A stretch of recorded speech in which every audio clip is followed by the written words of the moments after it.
март азагыннан башланып кеткен ситуацияны башлап 285 кеше күзәтү астында торды, 80-си бүгенге көндә чыгарылды, 85 әле күзәтү астында тота. Подтвержденный данныйлар бар, авыручыларыбыз бар. Алар инде күп түгел. Алар барысы да бүген көндә Казан шәһәренә госпитальгә җибәреп баралар. Район башкарма комитеты бинасына бары тән температурасын үлчәтеп кенә керү мөмкин. Мы каждого работника своего.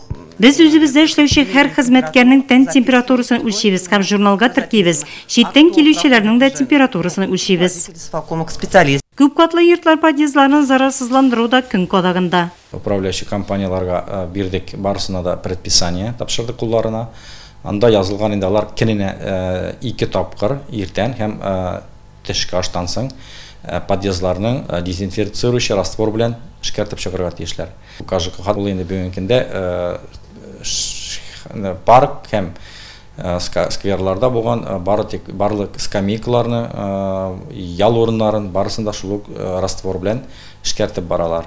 Обработка керә, перилаларны обрабатывать итәбез, ишекнең ручкаларын, домофоннарны обрабатывать итәбез. Аннан соң кайсы домнарның безнең белән договоры бар, идәннәр җуырга. Менә ул идәннәрне без шушы домнарда, шушы подъездларда идәннәрне җуабыз, шушы обработка белән җуабыз инде. Но шушы авырлыклар белән Аллаһы теләсә, шушы чирне җиңеп чыгарга булышырбыз дип торабыз инде. Халык чирләмәсә безнең өчен шатлык инде шул. Куркынычсызлык тәэмин итү максатында район чикләрендә 2 вакытлыча пост тора. Башка регионнардан керүче транспорт агымы полиция хезмәткәрләренең даими контролендә. Алар ук хәрәкәт итүгә рөхсәт бирүче белешмәләр һәм цифрлы СМС рөхсәтләрне дә тикшерә.